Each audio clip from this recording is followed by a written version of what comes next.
You are listening to the On Purpose Podcast, your guide to living a more purposeful life.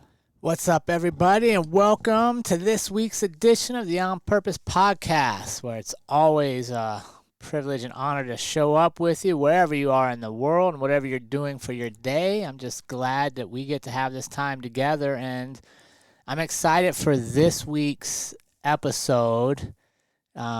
I came across this guy just doing some research, and I was like, God, he should come on the show. We need to bring him on the show and share some of his stories. And one of the things, he's a doctor by trade, and he's really researching and studying something I found fascinating. That's what he calls the high body burden that our babies are being born with.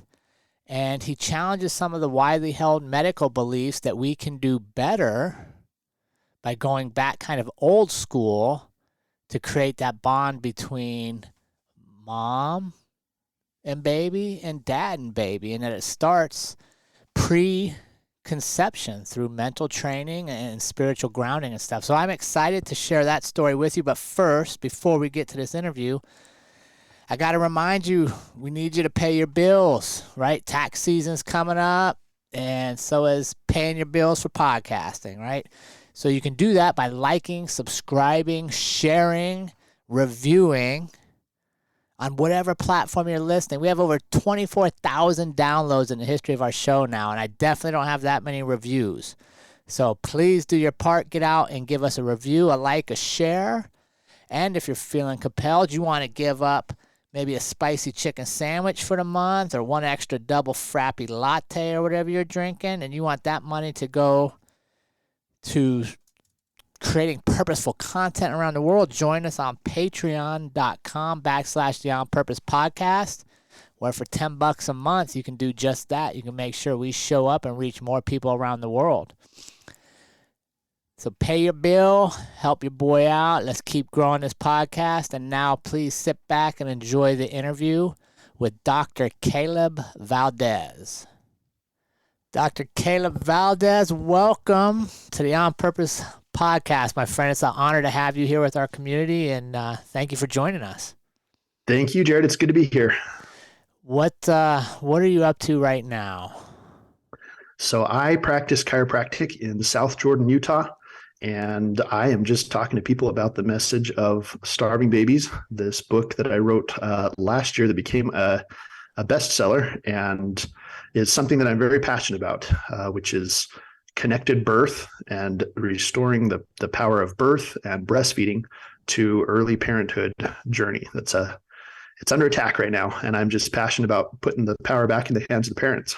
Man, I love that, empowering parents. And I don't know, before we get too deep into it, what has been the reception? Because obviously the medical world can sometimes believe what it already believes or is taught. How have you been received with this message that's kind of pushing the envelope? It's definitely been a mixed bag. By and large, I've had overwhelming support from readers and patients that pick it up and say, this is exactly what I was looking for. I've got answers. I feel, empowered with information to help me make that decision. And that's what I was hoping for, was I wouldn't make anybody's decision for them. I'm not trying to sell anybody on any one particular route through parenthood, but I just want to give everybody the facts and support them, whatever they decide. Those medical practitioners who are lifetime learners, who are dedicated to quality patient care and providing the best in practice for their patients, those are the ones that have linked arms with me and reached out and said, hey, I want to support you. I want to help you.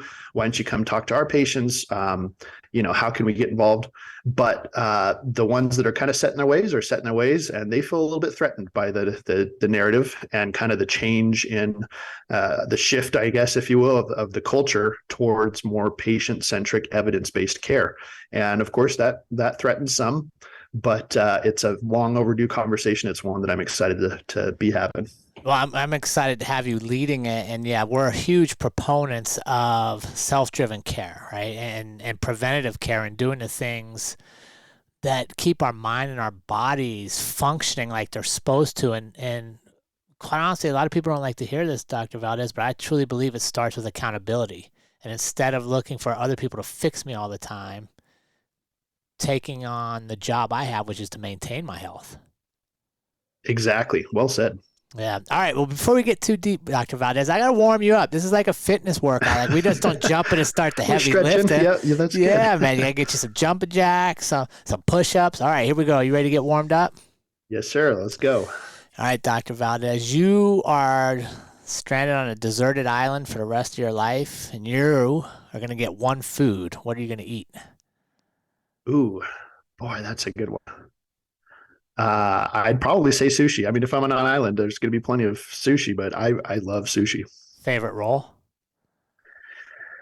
I like anything with unagi, that eel sauce and a little freshwater eel. That's good stuff. All right, that could work on your island. All right, you have a Yeah. superpower. What would your superpower be, and why would you want it?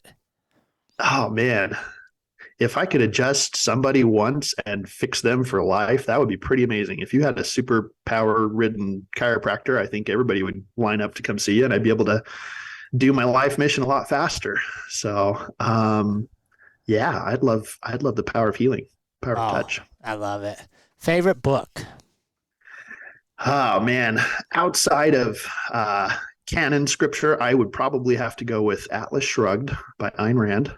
I'm a little partial to Starving Babies, but it can always be improved.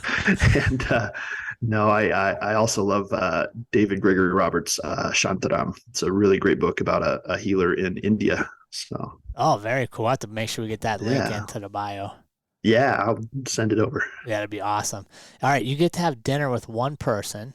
Either they can have passed or still be with us. Who are you having dinner with, and what specifically are you going to ask them?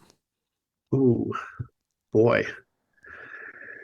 That changes every week. This week it'd probably be there's an ancient Persian philosopher, healer, chemist, Ibn Sina, that lived in Isfahan in the Dark Ages, and one of the founders of a lot of Western medical thought. And I think that's kind of where we started to split ways in terms of where we're at today with our approach to medicine and health, and where he was. He was very much a devotee of Hippocrates and Aristotle and things. And I'd love to pick his brain on all these topics. He studied astronomy, chemistry, politics, religion, philosophy. I mean, really well-read guy. I think he'd be interesting to talk to. Yeah, that's fascinating. How do you think they would look at current culture? Like we look back on them and kind of like reverence, like, oh man, they actually knew a lot more than they thought they did. What do you think they would say flipping, looking opposite at us? I've imagined the conversation be like, so let me get this right. You've got a device in your pocket. You can access anything in the world, any past, present history. You could talk to anyone if you have their number. And you choose to fight strangers on social media and look at pictures of cats all day. Like, is that about how we're doing it right now? And I think that would just blow them away. Yeah, So. I can't I disagree don't know with that you. I'm super proud of the legacy we've kept up, especially in the healing arts and our health, our approach to health. We are so anxious to outsource our own well-being to anybody else, and we'll sell it to the highest bidder.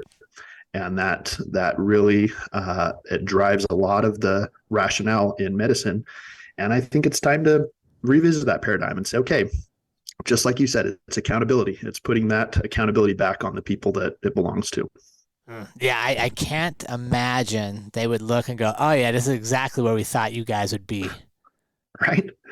I mean, if we could jump forward a few hundred years in the future, I'd certainly expect some flying cars. I'd hope that we would have cured by then. I'd want us to be healthier than this generation is. And I don't know that if they jumped a few hundred years forward, if they would be super impressed with our progress right now. Yeah, and I don't think it would be, I think they'd be amazed at technology and computers and all that, but I think they'd be completely disheartened at the humanity and the lack Absolutely. of progress We've we've lost shown. a lot of that. We've traded it. There's always trade-offs. And There I think is. yeah. Yeah, well, I love it. I'm honored to have you here, and I'm excited to talk. So your book, Starving Babies, is a bestseller out now on Amazon, and it's, as timely, right, with the formula crisis and a lot of the other medical stuff's going on. How did you get to that place? What brought you to the Starving Babies and making this one of your passions? Well, I've for the last 5 years, I've practiced as a chiropractor that has special interest in pregnancy and neonatal, newborn adjusting, early pediatrics, kind of developmental neurology, and in helping babies uh, turn down the stress mode in their nervous systems because they come into this world increasingly more stressed out, um, exposed to toxins, in utero, and they're not sleeping well. They're not pooping regularly. They're facing a lot of neurological challenges that all stem from the master system of the body. And if we can help give them their brake pads back and get their little tiny feet off the gas pedal that is their nervous system right now, um, that was my aim. And I started seeing these problems earlier and earlier on. And then at the birth process, all the interventions we throw at moms and babies, frame from that a little bit and talk to moms as they're going through pregnancy, preparing for birth, or even better, before conception. Like, let's map this out so that you have a plan on what the ideal situation looks like. And here's all the research we need. And then the formula crisis hit really in April and May of last year, 2022. Yep. And that's when I realized that the people that we had been trusting for decades, for centuries even, to keep these babies safe and to help us have a clean food supply, they really had other priorities and had dropped the ball. Some of it intentionally and fraudulently, and other things just kind of fell through the cracks. As you said, technology evolved and we kind of lost that humanity portion. A lot of things changed in the formula industry, and we see the problem that we have today. And so I thought, man, I was starting to have, I was at the time practicing in rural southeastern Arizona, and a lot of our parents were not having access to the formula, especially the brands that they needed specifically. Mm-hmm. But formula in general was hard to find for a time. And that's where moms were coming to me and say, okay, can I substitute cow milk or goat milk? Can I make my own formula? What vitamins should I blend up for my baby? And I thought, wow, let's time out here. Let's just talk about why we got away from breastfeeding to begin with. Yeah. And let's see how we got into this problem so that in the future we can kind of prepare for it and hopefully fix it. And it's going to take all of us as a nation really calling for these types of changes. Individually, we can prepare for a very connected birth and feeding and raising our kids on our terms, and be very intentional with how we do that by understanding some of the science involved here. And so that's where Starving Babies. I was raised by a mom who she's always been a school teacher. She is, and my grandfather was an educator, so she was very passionate about writing, and she teaches literature and reading to this day. But she inculcated in me from a very young age, the power of words. And it was really neat to be able to hand this book to my mom about birth and breastfeeding when she was the one that taught me these words. Most of them I picked up some of the $5 words at my graduate school, but right. She really was a motivation for me on that book. And I remember I was telling my business partner, my best friend, I was saying, am I just mansplaining birth and breastfeeding to women? Like, right. You would call me out if I was way over my head here. And he was really insightful. He just says, if you don't tell them the truth, there are plenty of people out there mansplaining advertising lies to them. And it's time to kind of balance out that narrative and put the power back in mom's hands with the right information, so that she can ask the hard question of the hospital administrators and her medical providers or her birth care workers, the right. midwives and the OBs. So that was the objective there. And I mean, it's been amazing to see. I had a young patient who, she was a teenage single mom going through pregnancy, and she wanted so badly to be able to breastfeed her little one. And this book really helped her navigate some of those question marks and those issues as she prepared for what ended up being a pretty traumatic, stress-filled delivery. Sure. Despite all of our best intentions and preparations. That's the reality of it.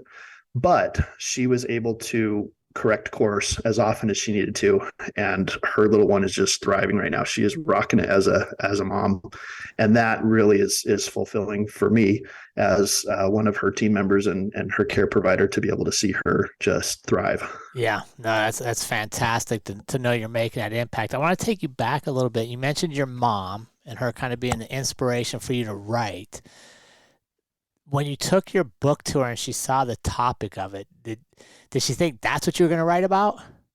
No. And it was funny because I was moving up to my new practice location in Utah. And there was about a week where I was in the interim and my publisher needed my final manuscript draft. And so I literally just locked myself in the basement, as you do when you're working on something intensive, for 3 days, probably. I don't think I, even came out of that room. And she looked at it and she said, "So my 30-something-year-old son is just living in my basement writing about boobs and babies. Like, what is this?" I thought, yeah, it doesn't, I never thought I would be here as a person, but after reading this and seeing the reception of it, it was fun because she got on one of her teacher websites where she can look and see what buzz is going on about different books, in the Twitter sphere, I guess. She was like, "Oh my gosh, there's 4 people that are reading it right now that are actually talking about it. They're having a discussion about your book and your name keeps coming up." I'm like, yeah, that's how I would kind do of crazy. it. It's a little surreal. It's also a little bit scary to put your ideas out there in black and white where anybody can pick it up and argue with you on any of those points. Because, if you're at a dinner party, you can choose what you want to drop about what's in your head. But once it's out there in print, your name is on a lot of ideas that can be up for debate. So yeah, let's talk about that for a second. That's one of the questions I love getting to know from people is, what was the biggest fear you had to overcome to get the book out there and to even feel like you were worthy of approaching the topic? Yeah, well, I am a male chiropractor. I don't have any kids yet. And most people, they wouldn't go to a chiropractor for this type of advice generally. They have specialists in the medical field for that. But the narrative is not helping empower these moms. And so that's where I was looking at ways that I could kind of bridge that gap. I come from a very medical-minded family, and I have a lot of experts and hospital administrators and people with way more experience in these fields, pediatricians and cousins who are in med school and things, that I really respect their professional opinion and their acumen.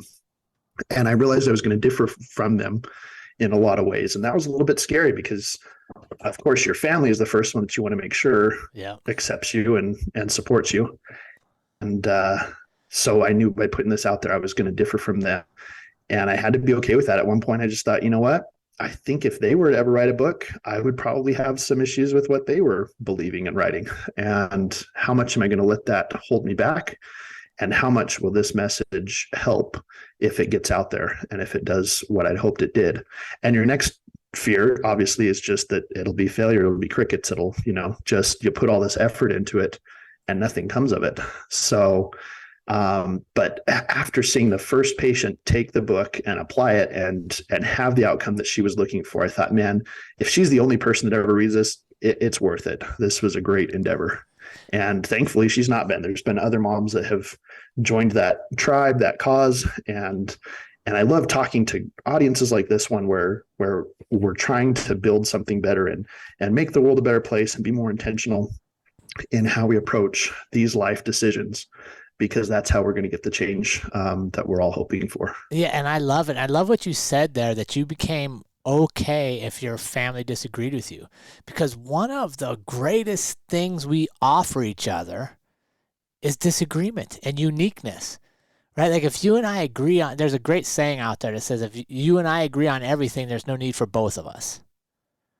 Right? I like that. But we've become so risk adverse and so sensitive that if everybody doesn't agree with me, my world's going to crumble. But no, actually, if you and I disagree and we have fundamental talks about my beliefs and your beliefs, and both of us think our beliefs are true, we become stronger, right? Because now we have perspective and understanding. Progress. Yeah. I like that. Which should be a goal for all our communities, whether you're writing a book, you're a doctor, you're going into the breastfeeding world, you're creating a podcast, like whatever you do, don't do it looking for everybody to agree with you. Right. And at the end of the day, the mom and the parents are the ones that make that decision. They bear the consequences of that. And so at a certain point, my role as their educator and their provider is over. And my goal and my objective then becomes just supporting and affirming and reassuring them, hey, I'm on your side. I may not agree 100% with this or that, but I am really glad that you took that, step. Yeah, for sure. I love it. I love having the courage, you having the courage to lean into this place and fill a void and at least offer your knowledge and your wisdom there. And then what happens with it is kind of out of your control. Thanks. Yeah, and it takes courage for anybody who's out there who's breaking a cycle or starting something new or being willing to put something out there and risk it. Business owners do it every day. Parents do it minute by minute, right? Of just risking being wrong or learning, and that's that uncomfort and some of that friction between ideas, like you said. That's what helps us grow. That's how we challenge each other and we push into better and bigger things. So I want to go back a little bit. When I was prepping for this interview, Dr. Valdez, I was intrigued by the little bit I got to read about the story of your niece, Kimber. Can you kind of talk us through that? Absolutely. And Kimber was the big reason that I got into chiropractic in the first place. I was actually living and working overseas for a while. My background is in Middle Eastern culture and international business. And so really nothing in the chiropractic sphere, but I was always interested in medicine. And when Kimber was born, she was born premature, and we knew that there was something that was just a little bit different. She was very low muscle tone, kind of a floppy baby. And they were doing a bunch of tests, and some of the diagnoses that they were coming up to, the diagnoses were pretty hairy things. There weren't really good prognoses. And my sister, bless her heart, I just watched this little mama warrior wake up within her. And she's about $120 sopping wet at the time. And she would go right back to the doctors and question them on different assumptions and things like that. And she pushed for this diagnosis and found out that Kimber was born with Prader-Willi syndrome, which, like genetic syndromes, it has a cluster of different challenges that it accompanies. But she has a 15th gene mutation on her 15th chromosome that affects a lot of the way that her body functions musculoskeletally. In terms of appetite, a lot of kids with this condition always feel hungry no matter how much they eat. They have very low muscle tone, and it affects their metabolism and a whole bunch of neurological things. And one of the things that it affects is scoliosis, and I thought at that time, if I could just give this little girl a straight back, and in my mind, that's what chiropractors did. We just lay people down and pound out the high spots and, hope for the best. So I left my previous employment. I came back to the US, to Texas, and I just poured myself this schooling. And I wish somebody would have told me how much rigor and education was required to become a chiropractor. I don't know what I was imagining, but I thought I'd go to a couple of weekend seminars, learn how to crack some backs, and walk across the stage. But I was sitting in a advanced biochemistry course. I thought, man, this had all better be worth this. But I started to discover how much chiropractic really works with the nervous system of the body, and what it can do for those little premature, stressed out kids. Not just with Kimber's condition, although to my knowledge, I'm the only chiropractor in that community that's, specifically focused on the Prader-Willi syndrome community, because it is such a rare disorder. But I just want to get the message out to parents, no matter what, diagnosis they're facing, whatever limitations they feel their kids might face. First of all, do what my sister taught me how to do, and that's get educated on the science and really stand up and ask questions, because had the hospital administrators been driving that case, that little girl would not have had the intervention that she ended up getting. And because she got that help early on, and she's been so diligent with keeping up with the research, with clinical trials, staying connected with like-minded, parents who are going through the same thing, that's what motivated me to pursue this profession and kind of join her front lines in a way and keep that ball moving forward for all the kids that are facing whatever their diagnosis is, we want to get them functioning at 100%. And whatever that looks like for each individual Yeah. is amazing. So you left working overseas to go back to school just to make this possible. I did. I was feeling like it was time for a change, and I felt like this was my higher purpose. I'd always been interested in how the body functioned, and I think that a part of me just didn't resonate with the medical philosophy of our culture. Mm. And I was having a hard time looking at, the years of medical school and kind of the pecking order that you do face as you move up the line of becoming a resident and going into your specialty and all of that, and then dealing with the bureaucracy of a really heavy Yeah. administrative, like a hospital system or even the federal government's management of our medical programs. And I've always just been raised as an entrepreneur. I thought, I just want to help people be healthy, but I want to be innovative about how I do that. And I want to help them. 80% of people in the world have back pain, or neck pain. But my interest was in these tiny people that were coming in so stressed from being cramped in a womb for 9 months, and how I could get them functioning their best from the get-go. It's so much easier to grow a healthy kiddo than to try to fix a broken down adult. So that's where I wanted to focus my energy. Was there ever a moment when you were back in school and you were facing some of the classes you talk about that you were like, oh my gosh, what did I do? Absolutely. There was, oh man, every day we'd start about 7 a.m., 8 a.m., and usually finish classes around 4 or 5 p.m. And then you'd go home and study just to get ready for the next day to do it all over again. And it was 3.5 years of graduate program, but it was 20, 30 credit hours per semester. It was full time. And I can't imagine trying to raise a family or even having marriage during that time would have just been overwhelming. But I remember one time my sister kind of told my story on a Facebook group for her Prader-Willi parents.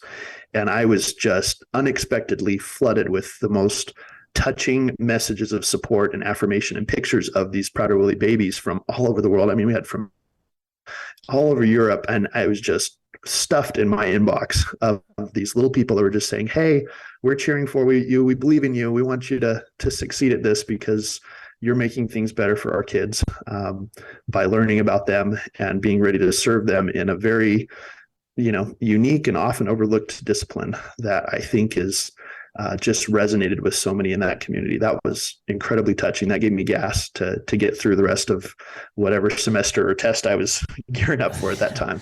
Yeah. And do you think your previous background in like Middle Eastern philosophy and studies has kind of leaned you towards this more traditional approach to self-care?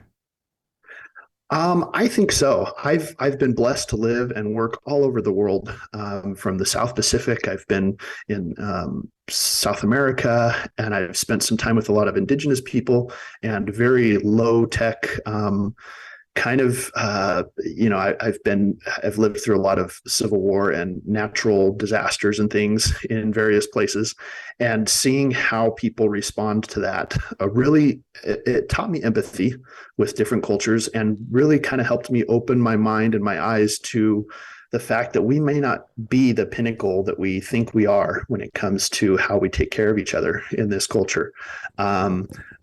Moms have babies all the time at home or in very rural conditions, rustic, settings. And it's amazing how often it goes right. And so that kind of opened my mind to maybe we don't have everything figured out that we thought we did.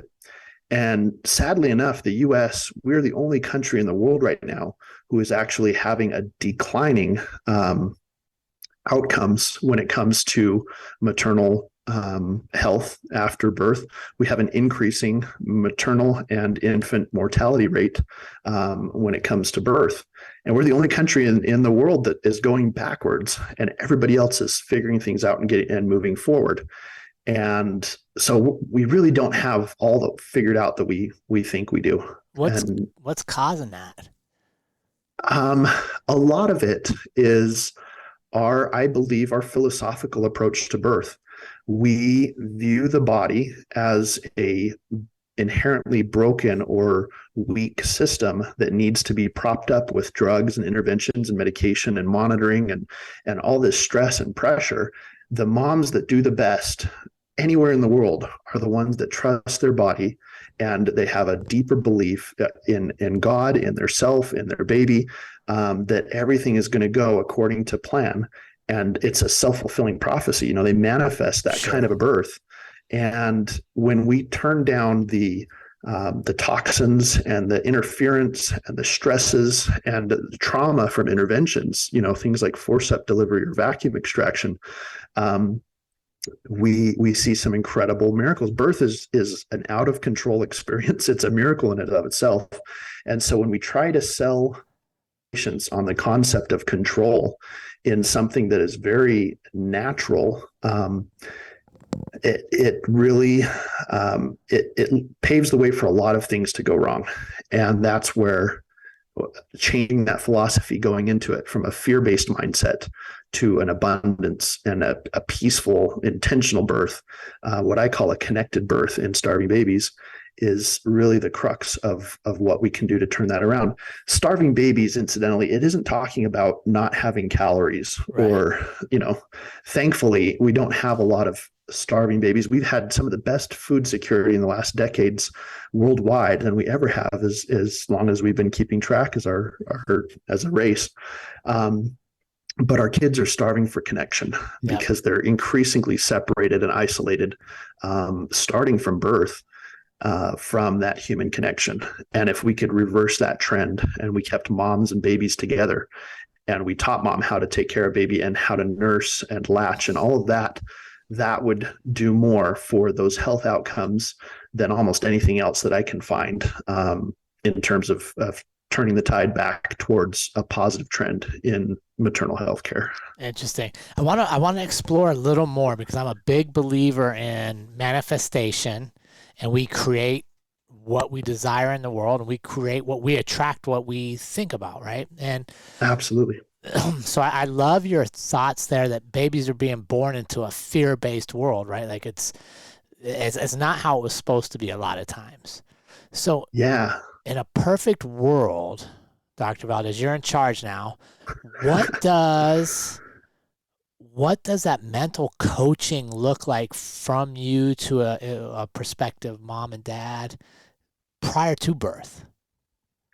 So, and it starts preconception even. I want to make sure that mom and dad individually and collectively have their nervous systems and their bodies in the best shape they can to conceive a healthy baby.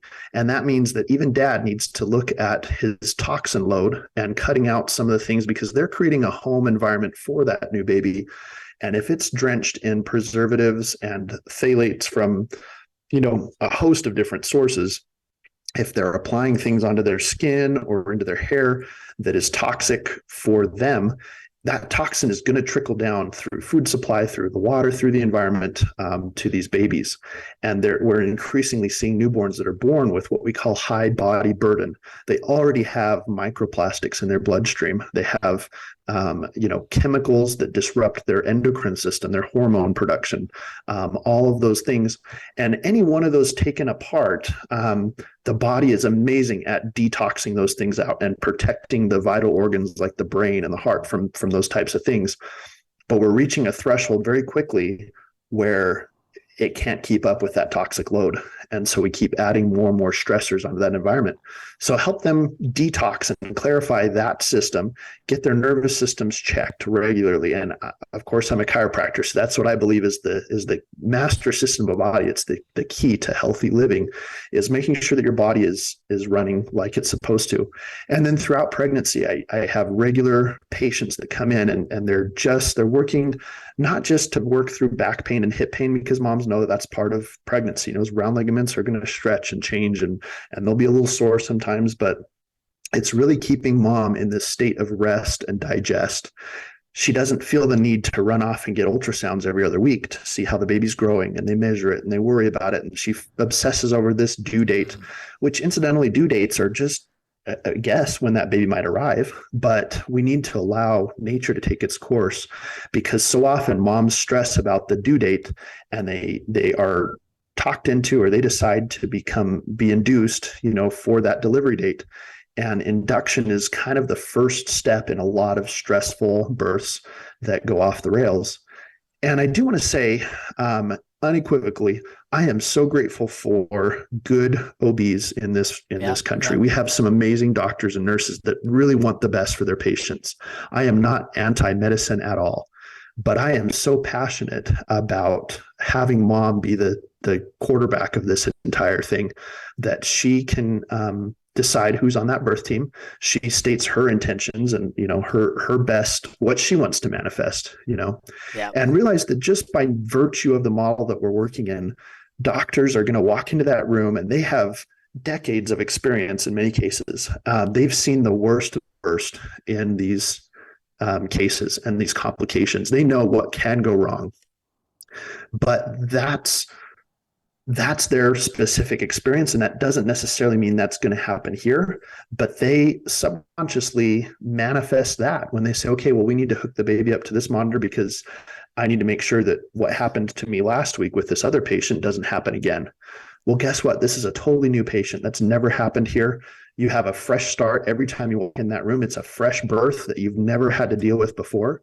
Let's not drag some of the trauma and the stresses of previous problems into a completely unproblematic situation and expect things to go wrong, because mom and everybody in that room needs to be expecting things to go right.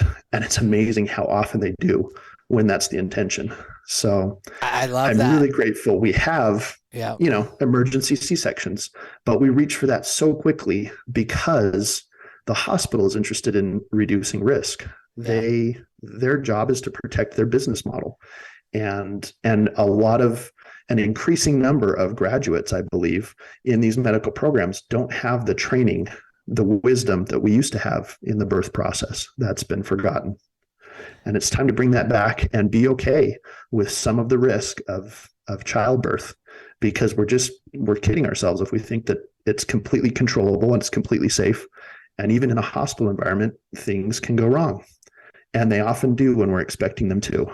So correct me if I'm wrong. So what I'm hearing here, Dr. Valdez, is I have 3 kids, and it's been a minute. The youngest is 19, so it's been a while since we've been back there. But yeah, I distinctly remember our youngest. I'll go with our youngest. Taya was born, and the doctors immediately want to take her from my wife, and like you said, start like wrapping her up, put her on tests and stuff. And I remember my wife was very vocal. She's like, no, she's staying here. I want to hold her. So that's kind of what you're advocating for, right? Is more of that natural approach where the baby comes out and the first thing they do is bond with mom. Absolutely. That is a perfect example. There's an important latch reflex that babies are born with, where they will actually crawl up mom's stomach and they'll locate the nipple and they'll start feeding themselves. And that triggers so many primitive neurological reflexes. It's like any other animal out there. They know how to do that, and to start that neurology developing. Just being close to mom's heart, baby's heart rate slows down, their oxygenation levels go up, the way they metabolize blood sugar starts to change because they're out of that stress response and they're in this microenvironment where they're skin to skin contact with mom and they feel safe and they're getting fed. Mom's oxytocin levels also rise with that. So she starts to have that letdown reflex for milk production and her supply gets established. At that point, she's probably producing colostrum, which is the most superfood, nutrient dense thing that a baby can have. That's exactly what they need. There's also a pheromone that the baby's head will exude that mom can smell, and that increases her oxytocin, that bond, the smell of a newborn's head. Wow. And you guys, you're parents, you know how important that smell is. But most of the time we're in such a hurry to wash that off. We wrap babies up and we put a beanie on their heads so they don't get cold, is what we're told. Right. But babies are covered in brown fat, so they stay warm, even in operating rooms, where the temperature is intentionally kept a little chillier. Babies are just fine. There's very little risk of hypothermia as long as they're with mom and they have that skin-to-skin contact and they're exactly where they need to be. But a lot of times we're not following evidence-based procedures. When we take babies away, we shut down oxytocin production for mom. Her body at that point is running so subconsciously on hormones and subconscious neurology that she's not even aware of. So she'll know that's my baby's dad, that's my husband, that's my OB that I've worked with for the last 9 months or whatever. That's the nurse. She's been here for the last 2 days helping me out. But in her mind, some of them are strangers. Yeah. Some of them are potential threats. She doesn't feel safe there. They're not giving her food. They're not, allowing her to labor in different positions. Her body will start to slow that labor, that delivery, or it'll start to avoid producing breast milk. So another thing that I really suspect is the case, and I would love to see more research coming out in the future. I think as mom's body burden, that toxic load in her system increases, her body knows that it's producing tainted milk supply that's not, the healthiest thing for baby. It will start to shut that down on its own. Really? And the mechanism is all there. I would not be surprised if that were the research findings, but when a person becomes sick, their body will protect baby from passing anything on in that breast milk supply. And I think a lot of moms are having a hard time establishing that supply because they're so toxic and they're being inundated with stressors and with toxins. So anytime we can turn that down, we can keep baby and mom together, the best outcomes in the world. You look at Germany and Sweden, some of these countries that have really dialed in on how to have healthy births, and they have 90% plus success rate in their nursing, postpartum, and very low instances of postpartum depression, of complications of hemorrhaging. Oxytocin actually slows the bleeding in mom's system as it recovers. And that, just amazing benefits. Those all come when we keep the babies with the moms. And so kudos to your wife for standing up for Taya and saying, no, I want her with me. There's no need to take her out and weigh her and wrap her. Like, we can do all that later. This hour is mine. Yeah. No, she was not messing around. I was like, oh, I'm not. You guys could disagree with her if you want. Out, yeah, absolutely. Yeah. So obviously, contrasting what's going on in Europe versus our model, I think a lot of it goes back to what you're saying, risk aversion, right? Like, the sooner we get the baby away and start running all these tests, we know the baby's okay. Medically, we can clear things. Yep. So we're short-term reducing risk on the medical side, but our long-term impact is just, you said, the emotional connection, the breastfeeding. Yep. Think of that baby being in this warm, safe environment, connected to mom with this umbilical tether for the 9 months that it's developing. And all of a sudden you're going to rip it out of, its environment. It's going to be under fluorescent lights on cold glass or stainless steel scales, kind of running around, getting the heels getting jabbed, and it's getting, vaccinated or circumcised or wrapped in things in, clothes that's not familiar with. It's a totally traumatic stressor on that nervous system. How much better would it be to ease that transition from womb to world and let it stay with mom in a familiar microenvironment that it's familiar with, starting that nutrient supply and really keeping those things together. And that's how birth is in most of the world. And 19 years ago, that was how it was. That used to be the norm. What we're doing right now is the experiment, and I'm just here to tell you it's not working. What we think we're doing, it doesn't have evidence behind it. It doesn't have outcomes behind it. It does have a lot of profit behind it and a perception of reduced risk. But even that is not working because we're seeing more moms die and more babies sick than we ever have in human history, in the most developed country in the world that's spending the most, far and away, by any other country's standards, on our maternal health care. We're just not getting those benefits. Yeah, that's unbelievable. I appreciate you writing the book and lending your expertise to the topic. Thank you. I never thought I'd be here, but these are some interesting times we're in. So here we are talking about that. I know, two guys talking about breastfeeding and but we raised our 3 kids, and my wife, she's I'd call her like just a warrior. She didn't take any drugs. Like, she went all natural, and that's amazing. And it was an amazing deal. And she was a big proponent of just what you're talking about, and she studied it far more than me. So I'm thankful that she was knowledgeable to lead us through all that. That's great. I am too. That's awesome. So let's as I want to wrap up with you, Dr. Valdez, let's broaden a little bit and give me 2 or 3 pieces of advice for our community that maybe is trying to find their purpose, to have courage to lean into their purpose. Give me 2 or 3 nuggets from you to them to get them on the path to living that more purposeful life. If you're embarking on parenthood, become educated on those issues. I start the book out talking about some of the politics and the history of the infant formula in industry in general. And I think that's an important thing to know is how are you going to feed this baby once it's here? And who is trying to control or profit from that dynamic and what you can do to prepare for it. And if you're not a parent, I'm sure you have friends or grandkids or, nieces, nephews, neighbors like that are going through that. And so become aware of that and expand that circle of that consciousness to help other people out and be aware of other people's situation, because maybe they're looking for these types of answers and they just don't know the issue yet. And I think this applies to any time you're interacting with the medical system in America today, be very intentional about finding a provider whose philosophy matches your own, because we don't understand. I didn't understand at first when I started into chiropractic how much that philosophy determines everything else. And if you go into a care provider who views your body as something that's inherently broken and flawed and needs to be propped up or medicated or regulated or surgically altered in some way, that's what you're going to eventually end up getting. As a chiropractor, I know that the body is self-healing, it's self-regulating. It has been since the moment of conception. It's organized itself in this incredible way, and it continues to innately and intelligently interact with its environment.